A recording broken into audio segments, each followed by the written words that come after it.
We are back talking sports and having lunch. 12 o'clock, I got lunch with Steve Russell. The Dean of Sports Talk is coming to you live from Spurrier's Gridiron Grill Studios. A long, long run and a great run. Make sure you search for Sports Scene on Facebook, YouTube, and over 30 audio platforms, including Apple and Spotify. I've been listening to you basically since I was a little kid. When you live in the community, be part of the community. Sports Scene with Steve Russell is something that is so iconic. And here's your host, Steve Russell.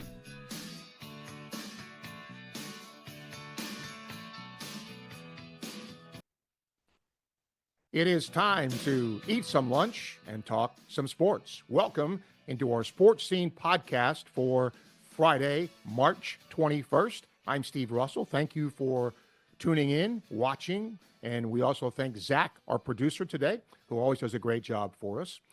If everything goes right today, we'll be hearing from Paul Finebaum to start the show. We'll talk a little hoops and spring practice with him. Hopefully talking to Gator pitcher Caden McDonald and to Pat Bradley from the SEC Network to talk a little hoops as well. Repping a Florida sweatshirt today, A, because it's cool like cold, and B, Gator men's basketball is playing. Gymnastics of the SEC, all kinds of Gator sports. Gator baseball, I've got the series this weekend on radio with Georgia. Interesting when Kevin O'Sullivan, after the A&M game, the way he put it, he said, we got to get going here. And look, it's hard to be 0-3 in the league, and your next series at home, you probably want to win 2 there, if you possibly can. And that's certainly what Florida's going to set out to do. Liam Peterson will not be in the pitching rotation. He's been scratched. So Aiden King will get to start today. And then Jay Clemente will start on Saturday. So we will see what happens with Liam Peterson down the road here. Florida's certainly been hit by the injury bug with, Coppola, Peterson, Frank Menendez, on the pitching staff. It's been a little rough, but that's part of what happens. At times you go through injuries and, that's just, you have to kind of play through it. How's your bracket? Mine's actually not too bad. Did I pick Missouri to lose? No. I picked an upset, which didn't take place. I thought Purdue might lose its first round game. They did not. And I didn't pick McNeese either. Did pick Arkansas, though. The rest of it was pretty good. But that's the fun of it. It's funny. Sometimes people I only do one bracket. If it's toast, it's toast. If it's good, it's good. A lot of people do several brackets. But it's fun to do. I've never been great at it because I'll tell you, depending on the day I do it, sometimes, rarely, but I'll be serious about it. And then most times it's like, okay, I'm going to try to pick upsets. That's my goal here. Not to get as many right as I can, but to see, can I pick upsets? And sometimes you do it, sometimes you don't. But so far, good tournament. Good for Arkansas, too. Bad for Kansas. Calipari, say what you want about him. Arkansas was left for dead. And he somehow, with about a 7 or 8 man rotation, ended up getting his team to the tournament. And now they have a win. You have to give him a lot of credit. Boogie Fland now back, helping the cause as well. But give Arkansas credit for, doing what they did in getting that win over Kansas. And we will see what the Gators do. My pleasure now to bring in a guy that doesn't need introduction, but I'll introduce him anyway because he is Paul Finebaum. You see him, of course, weekdays for 4 hours on the SEC Network, SEC Nation, etc. Paul, my friend, welcome. Thanks for doing this. Steve, it is my pleasure. It's great to see you again. Great to see you too. Take a look from the SEC lens early in the tournament. Did Missouri's loss surprise you? Anything surprise you about the SEC teams that have played so far? Probably Arkansas winning may have surprised me a little bit. I just heard you talking about that a minute ago. I was fairly surprised how poorly Georgia played. I mean, I thought that was a completely humiliating performance. But when you have this many schools in, you're going to lose, and you're going to lose a lot. So I think Texas was expected. Arkansas was a plus, but I think today is really critical because you have some very iffy games. I think Ole Miss UNC, that's a really big one to turn, especially considering Ole Miss is playing a play-in team. I'm interested in your take on Florida in this sense. Beginning of the year here, given what happened last year and not knowing how the talent would mesh, I think a lot of Gator fans thought get to the tournament, win a game or two, pretty successful year. Well, now that's been ratcheted up.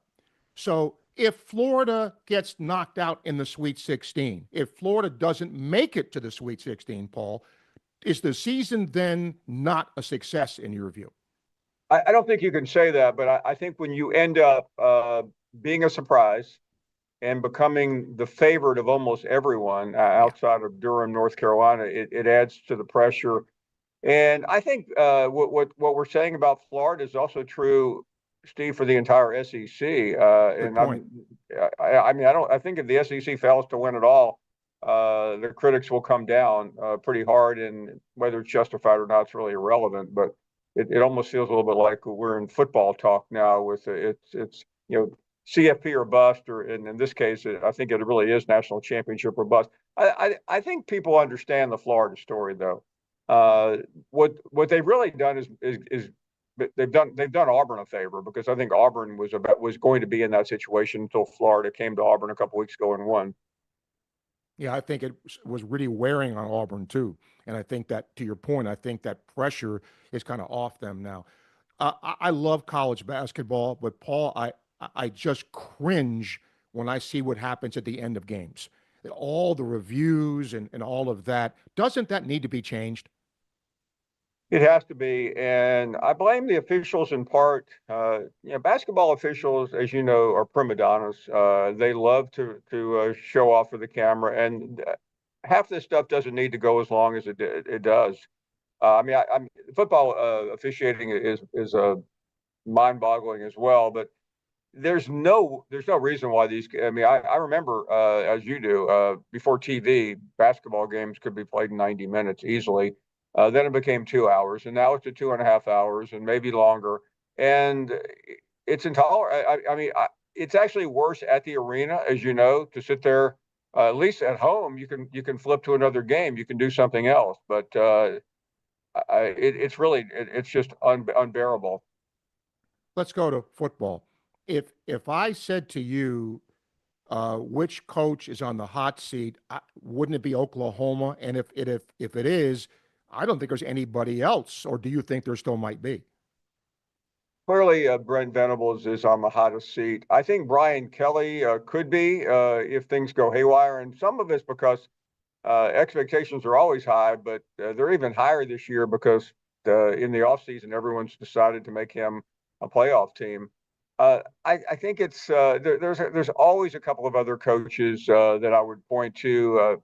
Pittman survived last year because of his likability. I think the guy that better be careful is Mark Stoops. He had a great thing going, and he has pretty much crashed and burned what goodwill he had. This is the same guy who said, 3 years ago, that he was bigger than basketball in Lexington. Everyone who's ever been to Lexington knows how untrue that is. And he's just had 2 bad seasons, and at some point, his fan base will turn on him. I must tell you, as somebody who hosts the post-game show and takes calls after football games, it's a bit refreshing to not hear fire Billy Napier at this point. I do think this is going to be an improved Florida football team. Do you? I do, but and here's where the equivocation begins. It's just the expectations are much higher. Last year was such a surprise. I spent a lot of time down there. We came down there for SEC Nation in week 1 and week 3, and Steve, they were both disasters, as you well know. Yep. And the idea that Billy could pull this thing out is really remarkable. But the schedule is so tricky, and not the first time this has been mentioned on your show. But should games start slipping away in that first half, I don't know what the second half will look like, because Texas being there, at A&M, and of course Miami and LSU. I'm yet to come up with what I think is a passable record for that group. Paul Finebaum, our guest here, as we talk SEC. Paul, I want to talk about another game to add to the SEC football schedule. I think that's coming. Do you agree? Yes, I think the conversation about 9 games is going to be hot topic in Destin in a couple of weeks.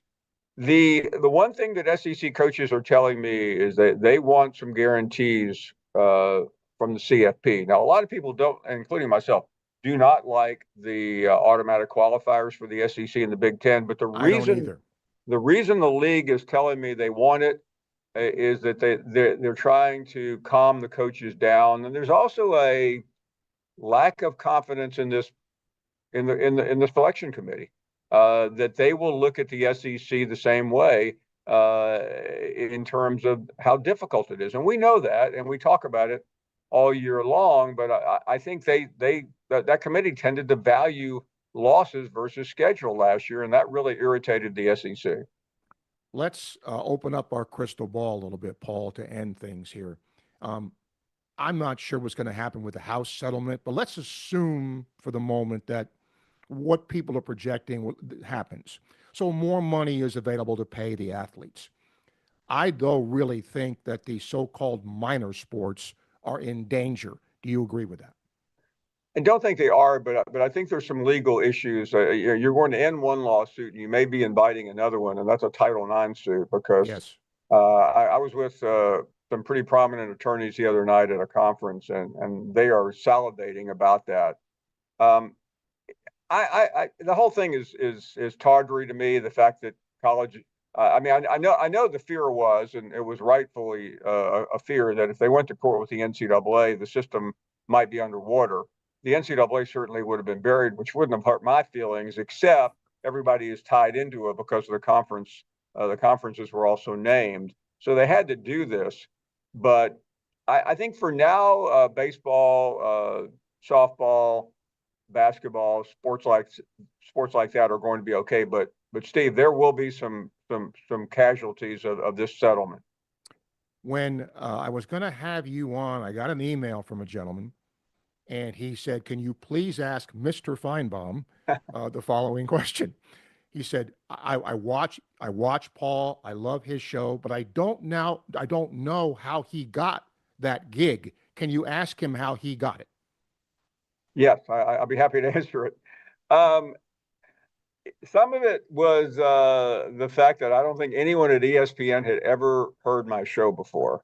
And they were looking for something to bring in fans, Steve. And of course, you know about our show in Birmingham. And by the time we got to 2010, we became syndicated on Sirius XM, which gave us. I mean, just because you're on the national channel doesn't mean you're a national show, because there's a lot of garbage shows on there that nobody ever listens to. But we were able to garner an audience. So I think that's really the reason. I understand the negativity, and the first negativity when word started spreading that I was going to be hired is, we're going to hear about Alabama, Auburn the whole time. But that's how the show started. The first thing they did was move me out of Alabama to North Carolina, which made no sense at all. But that's where the studio was. And I think the SEC felt like, we can say he's in Charlotte, North Carolina. But guess what? The first year of the network, Auburn won, and then Alabama won pretty much every year for the next 5. So we still talked about Auburn and Alabama. But I think we finally have gotten over that. I mean, the callers are there's still a lot of callers from there, and I'm happy for that, because we have a great base. But I think we've done a pretty good job of broadening the show. Last question. If you take a look at college athletics now and what might happen in the future, Paul. Some are looking at, mega conferences, that sort of thing.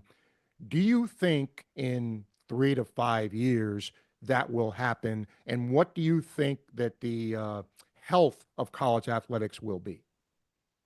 I think the next big inflection point, to use one of those pseudo big words that you hear, is going to be in about 6 or 7 years when a lot of the television contracts come up for renewal. At that point, I think the whole thing's going to blow up. I think that's why the SEC formed this alliance with the Big Ten. I think the ACC is under tremendous pressure. Schools like Florida State and Clemson, which have been bad actors in the ACC, are going to be surprised when very few conferences want them. And I think ultimately there will be a winning out process. I still think the SEC will be preserved. One thing about the SEC that I do like, even if you're at the bottom, you're still taken care of. You're treated equally and fairly. And so I think some schools will go away though. I think conferences will blow up, but I don't think the SEC is going to be affected. I do think it's possible you'll see anywhere from 2 to 4 more coming in, and the names you hear, the biggest name you hear about is North Carolina. All right, Paul, appreciate you. Don't forget, watch Paul weekdays for 4 hours on the Paul Finebaum Show. It's a long time that you do it, and you do it well, Paul. Appreciate you doing this. Thank you. Dave, it's always a pleasure to see you. Hope to see you soon. You got it. Thank you, Paul. Paul Finebaum joining us here. We appreciate his time joining us here. We'll take a break. We'll come back. We're going to be talking to Gator baseball pitcher Caden McDonald next here on our Sports Scene podcast. What's up, everyone? I'm Mike Pouncey, and this is my twin brother Marquise Pouncey, and this is Life After Football. Let's go.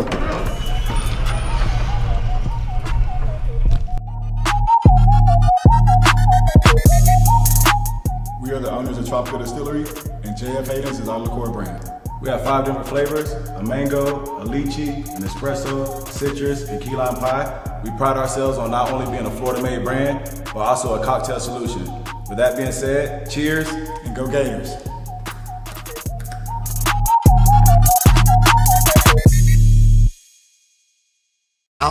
Alberta, I understand you were witnesses to a crash. Can you tell us about the accident?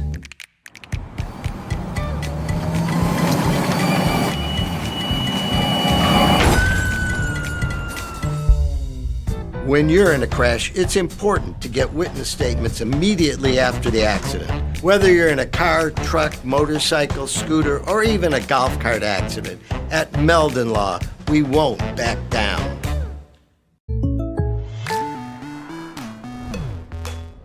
The State Farm Personal Price Plan helps you create an affordable price just for you.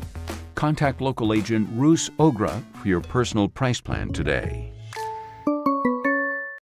This is Coach Steve Spurrier, and I want to let you know that by popular demand, Spurrier's Gridiron Grill's delicious brunch is now served in a premium buffet.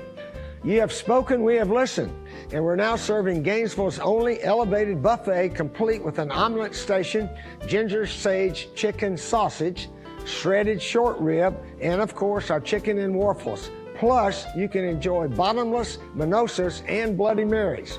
So join us every Saturday and Sunday from 11 to 3 for the best brunch in town.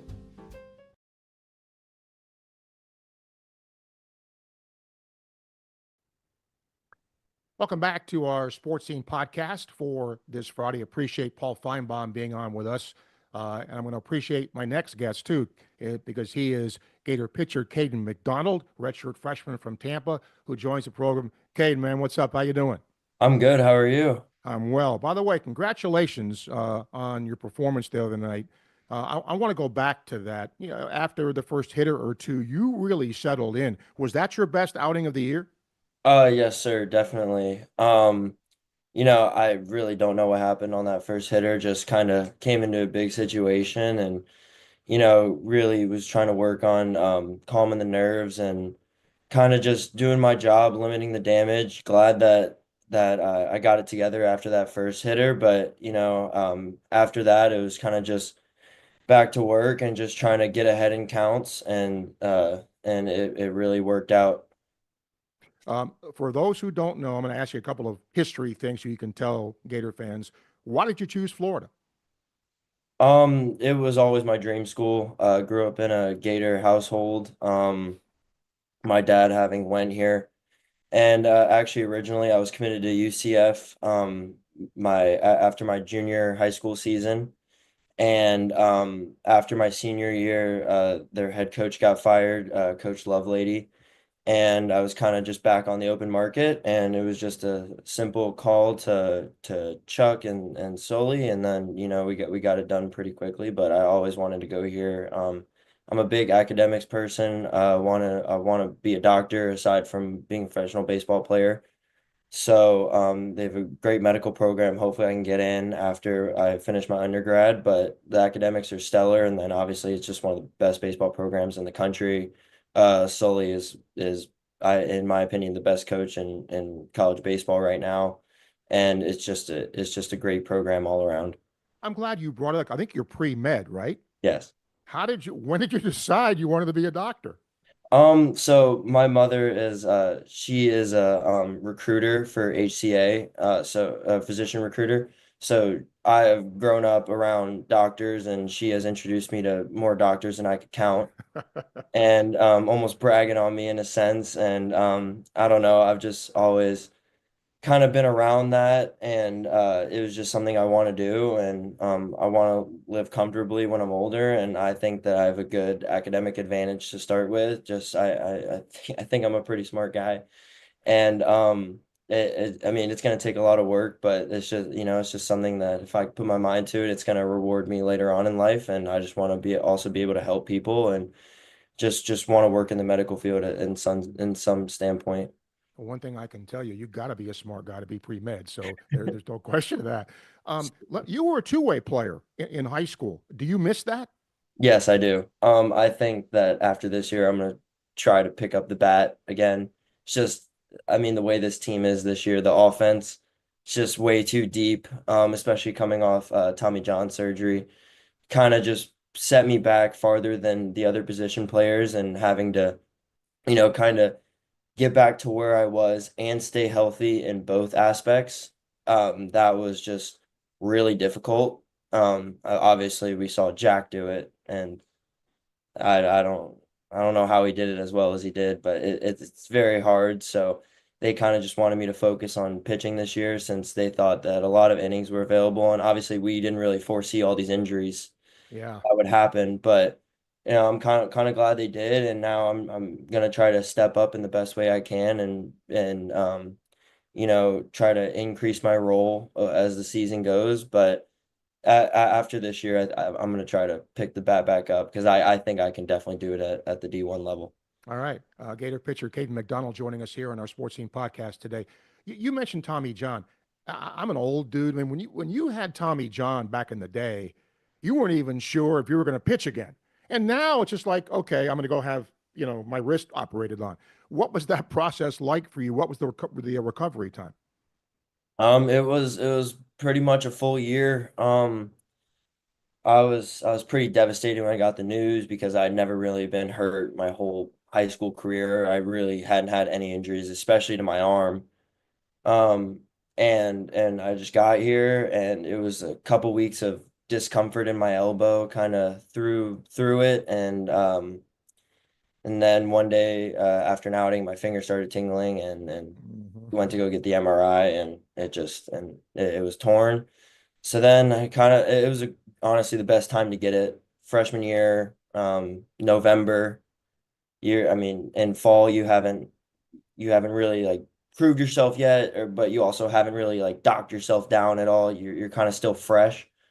So I mean, it was a long recovery process, and it just takes a lot of determination to kind of get through it and take it day by day. But you kind of just have to look at all the milestones, like the mini milestones in between. Like for me, it was better than just being a pitcher getting it, because I was also looking forward to my hitting little mini milestones, where I could start swinging again, and I could start like taking BP, and then but if you're just a pitcher, you got to just look at the milestones. The first day throwing, the first day, building back up to 75 feet, 90 feet, 120 feet, and then the first time you step on a mound again.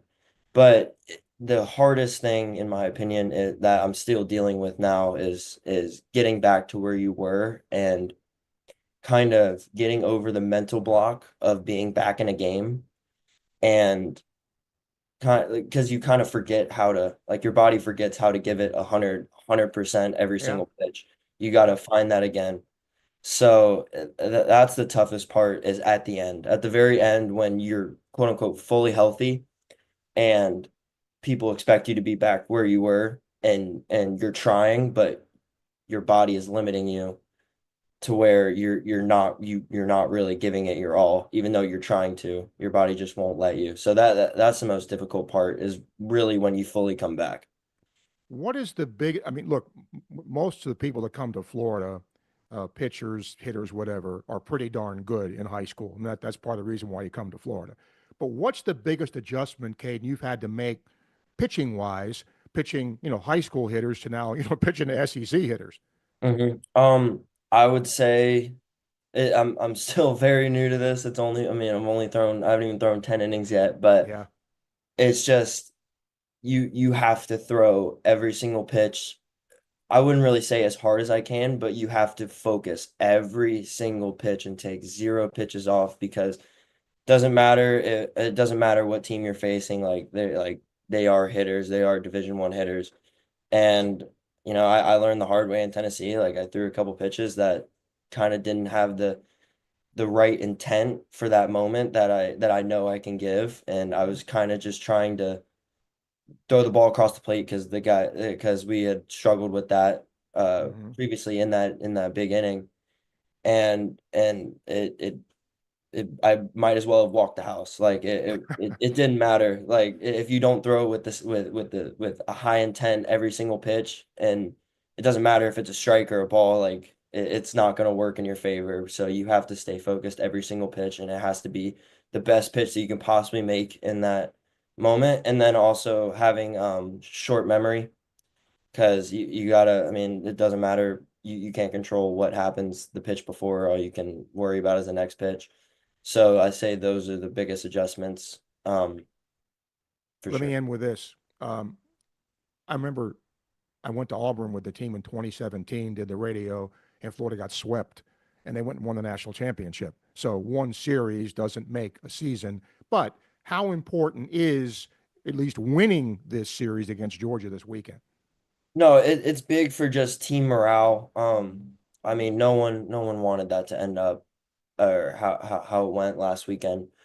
But I mean, they're a great ball club, and we know that's going to happen, even though, I mean, we were in 2 of those games, and I mean, a couple things go our way and we're walking out with 2 wins. But yeah, the rebound series are the biggest thing. I mean, I think one of our team goals is, don't lose back-to-back series, especially a series at home. If it was back-to-back road series, that's a little different, because places in the SEC are very tough to play at. But when you got a home series thrown in there, that has to be a must-win. Georgia's a great squad, but you gotta protect your home turf, and it'll be big for the team confidence rolling into these other SEC opponents, which we have everyone's good, so we got a very tough schedule ahead of us, so we really need this one. Well, we hope we see you on the mound this weekend. Georgia coming to town, taking on Florida. Our pleasure to have Caden McDonald here talking Gator baseball with us. Appreciate you, man. Thanks for doing it, Caden. Yep, thank you for having me. You got it. Caden McDonald, Gator baseball, as they take on Georgia this weekend. We'll take a break, come back. More to come on our Sports Scene podcast. Stay with us. What's up, everyone? I'm Mike Pouncey, and this is my twin brother, Marquise Pouncey, and this is Life After Football. Let's go.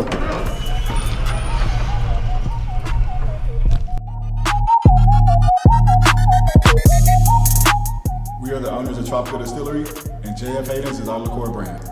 We have 5 different flavors: a mango, a lychee, an espresso, citrus, and key lime pie. We pride ourselves on not only being a Florida-made brand, but also a cocktail solution. With that being said, cheers and go Gators.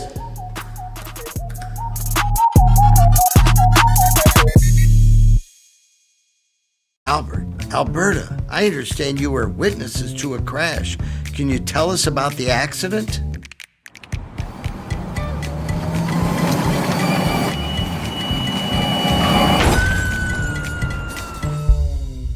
When you're in a crash, it's important to get witness statements immediately after the accident. Whether you're in a car, truck, motorcycle, scooter, or even a golf cart accident, at Meldon Law, we won't back down.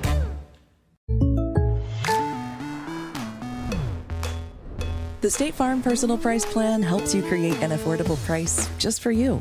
Contact local agent Roos Ogra for your personal price plan today.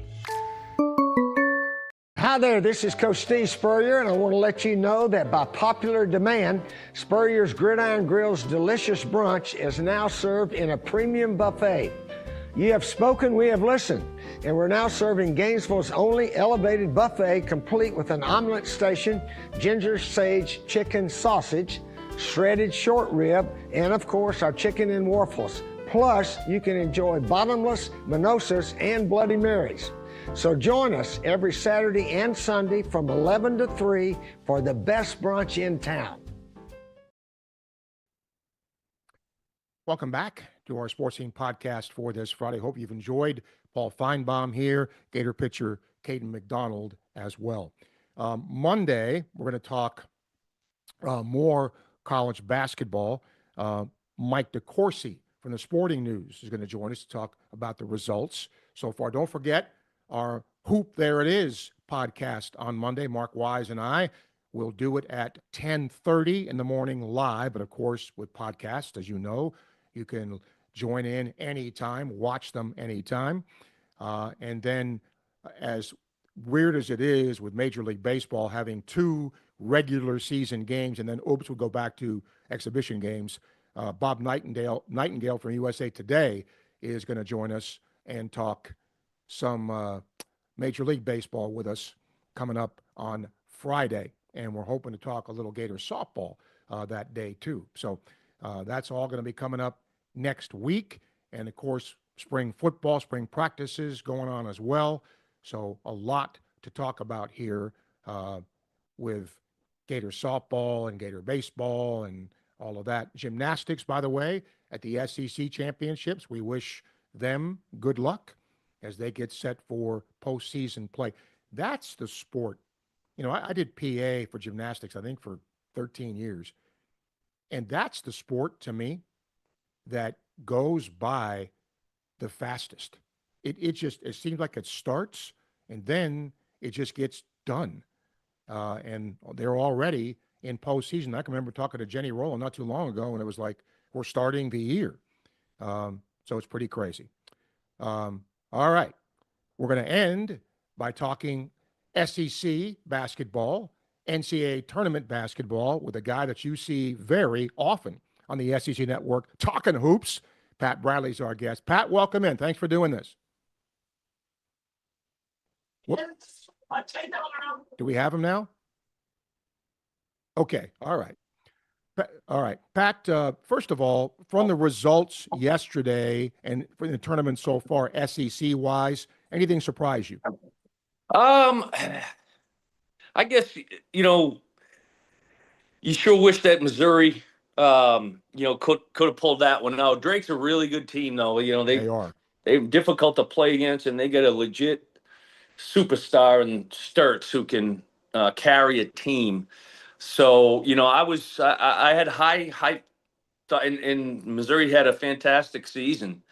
But outside of that, I think it was no really, I think, outside of the SEC, McNeese, everyone knew how good they could be. So that's a nice little side story. Sometimes I think fans are guilty of this. I think media is guilty of this. Let's take Missouri, right? They did really well in a record-setting SEC season, but they lose in the first round. And to some, well, it's not a good year. It is a good year, isn't it? No doubt about it. And I think, we just got to keep reminding fans that enjoy that 4 months, 5 months, that's November, October, all the way to March, because it's going to end quick. It's going to end for everybody. And, enjoy that regular season success that Missouri did have. And they certainly did. They had some huge wins, beat, their rival Kansas, and had a great SEC season, some high moments, beat Florida. You guys saw that was sort of like their coming out party in a way. It was like, whoa, this team is for real. So the tourney is tough. It's one and done, and anything could happen in that 40 minutes. But I hope fans appreciate the great season that Missouri had. At the beginning of the year, I think a lot of Gator fans thought Florida would be a good team, and a successful year would be making the tournament, winning a game or two. I think that's successful for most teams in most seasons. But the way that Florida has played here, I mean, just about everybody is picking them to win the whole thing. Do you think that adds any more pressure to the team? I don't think so. I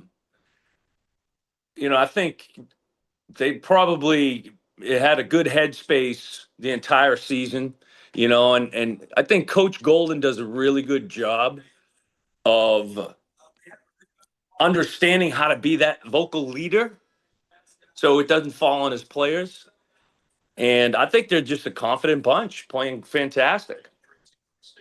If I said to you, fill in the blank, Pat, the state of college basketball is blank, how would you fill that in? It's exciting, to be honest with you, because year by year it could change so much with the transfer portal. I mean, that's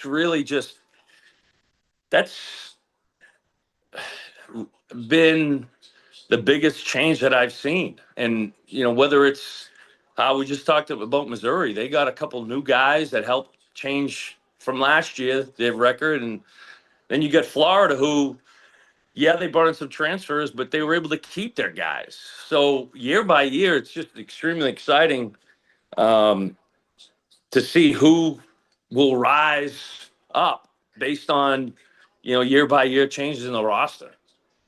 Let me ask you about Coach Cal. I mean, I don't know him well. I've interviewed him a couple times, but he didn't leave Kentucky. It was an unceremonious exit from Kentucky. Yeah. And they started out so poorly. Arkansas was buried. Well, all of a sudden they make the tournament. They get Boogie Flan back. They beat Kansas. Isn't this one of his best coaching jobs? Yeah, there's no doubt. They started out, there was some transfers that had new guys that had some key injuries. So, he had to keep everybody together. And there wasn't really a moment I saw bad body language, even when they were going through their losing streak. He kept the guys upbeat, and he's a guy that understands, he's another guy that does a good job of taking the shots from the outside and not letting his players take those. And now he rides them hard, but he also knows how to sort of keep it together. And they did it, and they held it together long enough for key guys to find their rhythm and a few other guys to get healthy. Last two things. Pat Bradley, our guest, talking hoops from the SEC Network. The SEC had a historic season. I'm not sure we'll ever see that again.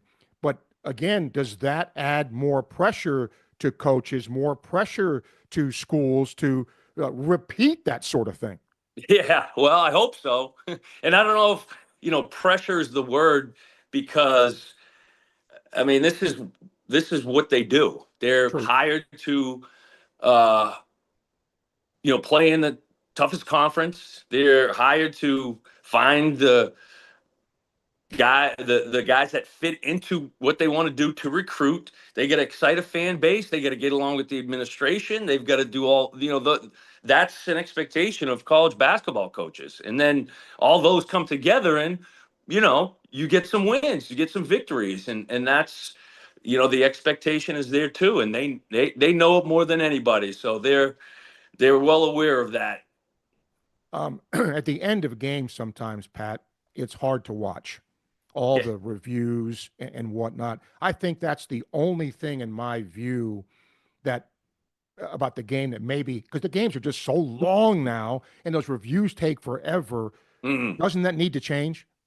Yeah, and I think just like really anything, the more it seems like that we're dealing with certain issues over time. They'll figure out ways to clean it up. And, whether it is the replay, we've gone through even, certain officiating changes with the block charge. I think, it takes a little while people to adjust, but they will. And now one of the biggest things is how do we address the replay, the video replay? And so I think, over the course of time, that will get to where people can deal with a little bit better. And then we'll be on to our next thing to complain about. That's true, Pat. Last thing, the state of the game, as I mentioned, I think is really good. Would you change anything else? Do you like where the game is right now? I do. I'm starting to come over to the full quarter side only because, from a player's standpoint and, coaches, it's easier, I think, to like dissect the game when you got 4 10-minute periods, because it just seems like there's always an automatic lull in each half when you get to like the 11-minute mark to like the 9-minute mark. It's just sort of a no man's land. So that, could be addressed. And I know there's a foul situation too, where the fouls reset. So, and I'm kind of 50-50 on the timeout, take it to half court. Those kind of rules, sometimes it's exciting that you have to take it out and go 94 feet to win the game with a couple seconds left. Mm-hmm. But then again, you probably will get some exciting endings if they're able to advance the basketball. So outside of that, I just still think guys have poor shot selection like they've always had. I think guys it's a game of mistakes like it's always been, and I don't care however long they're going to be playing this game, those decision making is going to be the most important thing in the game. And listen, guys, like I said, it's always, 50 years ago, they were dealing with the same things that they deal with today. I had Paul Finebaum on earlier, and I had a gentleman email me, and he knew you were coming on, and he wanted me to ask you the same question as Paul, in the sense of how'd you get your SEC network gig, and how much fun is it working there? Oh, it's incredibly fun to be able to do what you love every day. Really, it was just, I had been in radio and TV in Little Rock for many years. And our athletic director at the time, Jeff Long, was on some committees at the SEC for the SEC network, where he was very active in a lot of things. And, I kind of just kept asking him, hey, if topic comes up, let me know. So by the time I got the job in 2016, like I said, I had been in TV and radio for a few years. So it was a pretty good, transition into what we do for the SEC network. Well, you do it well. It does look like Thanks. A lot of fun. And let's see what the rest of this tournament's going to be like. I appreciate your time, Pat. Thanks for joining us. All right. Always good talking with you. Thank you. Same here, Pat. Thank you. Pat Bradley joining us from the SEC Network. We'll take a break and wrap up today's Sports Scene podcast. Stay with us. What's up, everyone? I'm Mike Pouncey, and this is my twin brother, Marquise Pouncey, and this is Life After Football. Let's go.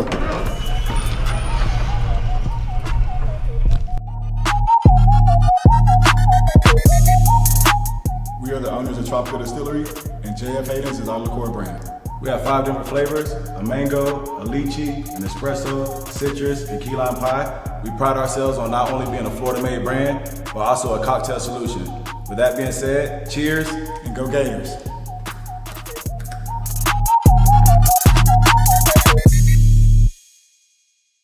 Albert, Alberta, I understand you were witnesses to a crash. Can you tell us about the accident?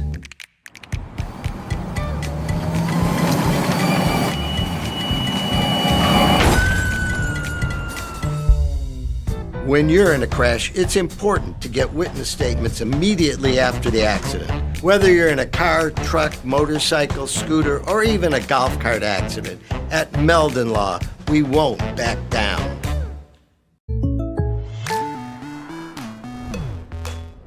The State Farm Personal Price Plan helps you create an affordable price just for you. Contact local agent Roos Ogra for your personal price plan today. Hi there, this is Coach Steve Spurrier, and I want to let you know that by popular demand, Spurrier's Gridiron Grill's delicious brunch is now served in a premium buffet. You have spoken, we have listened, and we're now serving Gainesville's only elevated buffet, complete with an omelet station, ginger sage chicken sausage, shredded short rib, and of course our chicken and waffles. Plus, you can enjoy bottomless, mimosas, and Bloody Marys. So join us every Saturday and Sunday from 11 to 3 for the best brunch in town. Hope you've enjoyed today's Sports Scene podcast. I sure did. And 3 really good guests. I want to thank again, of course, Paul Finebaum from the SEC Network, Pat Bradley from the SEC Network talking hoops, and Gator pitcher Caden McDonald. A reminder, if you would like to advertise with us, you can certainly do that. We'd love to have you. Just contact Freddie Wiebe, and you can be part of our Sports Scene podcast.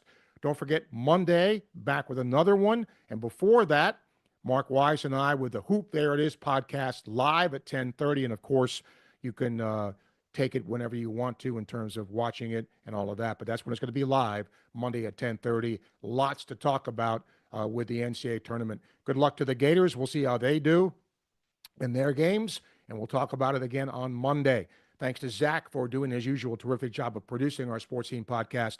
Thanks to you for tuning in, watching it whenever and however you can. I'm Steve Russell. Enjoy the rest of your day. So long, everybody.